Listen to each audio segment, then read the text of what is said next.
Well, good morning everyone. Richard, that's we've broken the start, so that's a get behind penalty. Yep. So we've been expanded. Won't count. Never ends, right? Anyway, very happy to be here, to be on schedule today. After a good day, very good day yesterday, and my sort of commentary is that it's sort of, I thought it was a very fitting end to the women's competition to end on the first day of the America's Cup, sandwiched in between obviously two very significant races. So, nice picture there for the picture of the day to start with. Into the business end of today, we are expecting the breeze to be in the east-northeast going to the east. And out of all of the models, once again we've put up the Rome model, 1K resolution. And that shows you that we're expecting nice wind for the start and a tapering wind towards the end of the day. So, you know, your immediate thoughts are, you know, we have a 27-minute race starting at 14:10 and then 37-minute gap starting at 15:15 with another 27 minutes. Are we going to finish before, you know, the wind evaporates? So that's sort of, you know, that's what this picture paints. So I think the theory is, you know, we probably pass the wind limits and we'd get away, but hopefully, you know, we complete two good races and don't fall into something that fizzles at the end, which I think is all of our worst fears. If we don't get racing, tomorrow is a similar sort of day with the wind out of the east-northeast once again, still light, and this trend follows on for another few days until we sort of get into the next mistral coming and then the backflow and the sou'westers and everything coming. Program for today is 14:10 and 15:15. Hopefully we get away on time. I think the program yesterday sort of went to program, except the whole thing was pushed back half an hour, and we were, I think, very fortunate to, you know, get the program complete with all three races in a sort of diminishing breeze with the thing. So, of course, still optimistically looking to do the course 8, 1.6 nautical miles. Access 080 is our sort of set-up position today. And sort of just so you know, the difference between a C6 and a C8 course is that, you know, in my mind it's somewhere around sort of 11 knots of wind speed we have to jump from one to the other, and so we go from a longer course, which is quite restrictive for us at the top end of the course, and particularly if we have to rotate, it becomes a much harder thing to do than the shorter C8 course. So I'll leave it with that. I think Richard's got a few little stories to tell from yesterday. Thanks, Ian. What we're going to try and do is have you guys show you the incidents the umpires were involved in for each day from an umpire perspective. So first one we had was the second race. We had the entry, we had the GBR anti-clockwise turn. And it's probably the first time we've seen this turn often from a GBR, and it's the first time we've seen a counter manoeuvre.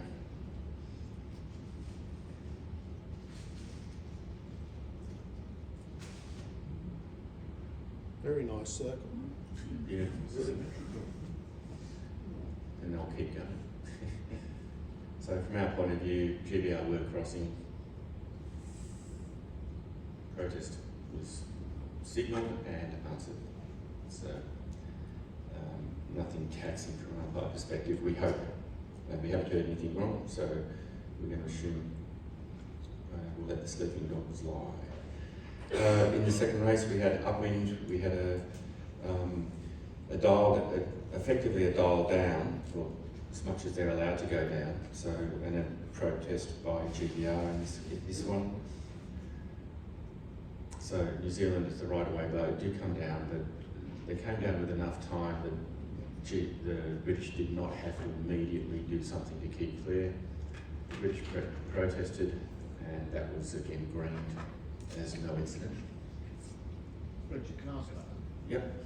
What's acceptable there? The rule is 3 steps. So first we need to recognise the British are sailing to leeward of New Zealand in this case. The second thing we need to see is that New Zealanders have borne away to a course below their proper course, which we did. And the third one is, because of that, did GBR have to immediately now do something else to keep clear? They didn't have to immediately. So the rule of thumb is you dial early. The argument used to be dial early, dial often. So if you go down early enough, and I quite like that, because what the rule says is do it early enough so people can react, and that's a safer way to deal with it. And the third umpire interaction was port starboard. GBR sitting about 50 degrees true wind angle. We've got New Zealanders crossing, and then GBR start to line up, and they're starting to fall off the speed cliff, pull away, flag. And we were more than satisfied that New Zealand had crossed. So that was green as well. One that the umpires didn't do was in the first race, and this was coming off the start line with New Zealand going into the boundary.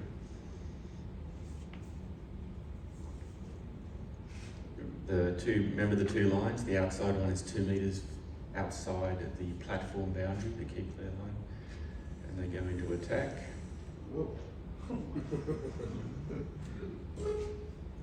And I'm just reversing it to let you know, 1.2 metres away from the boundary at that point 28 knots. So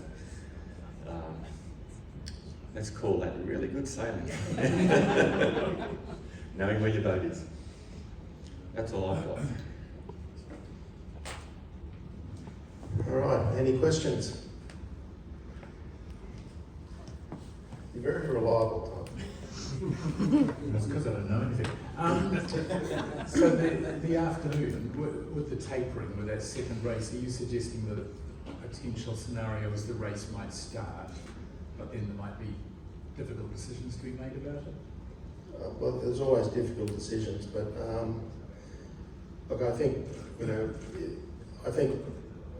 with the tapering breeze is at the beginning of the race, and we've seen it a few times. We saw it yesterday. Is that we start the race with intended lengths and directions and stuff, and then we have to shuffle around, move marks, and we saw it yesterday. We shortened the mark on every leg to try to catch up with the diminishing speed of the boats and trying to stay. The target was 27 minutes and we were 28 and a half yesterday, so that puts the pressure on.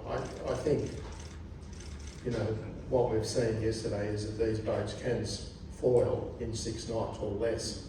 They're getting around, and there's a couple of displays before the start yesterday, I think even nudging 4 knots, where they're doing foil jives and sort of flexing their muscles at each other a little bit, that they can, but it's just something we need to be mindful of. Certainly there is a decision-making process there for me under sort of basic fair sailing, which comes into play, and it could have come into play yesterday morning when we had potentially the wind limit being positive and 4 knots at the start line, and we didn't get to that in the end, but that's something that I would have exercised. We're not going to start with 4 knots on the start line, even though we passed the wind limit. So just little things like that arrive from time to time that do require a decision for the good of the event. Given we got different wind direction today and it was a sloppy sea state yesterday, what are you expecting sea state wise today? Well, it always seems to be a little bit sloppy here, doesn't it? You know, I think certainly yesterday, you know, with the vast amount of big boats and jobs and tenders running around and stuff, it all adds to that sort of, you know, washing machine situation we've got out there.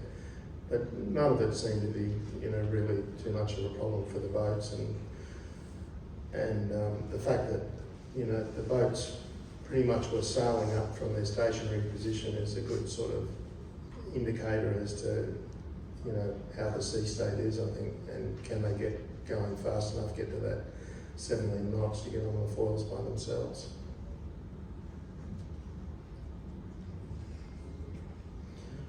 All right, well, fingers crossed, and hopefully we won't see you tomorrow. Thank you.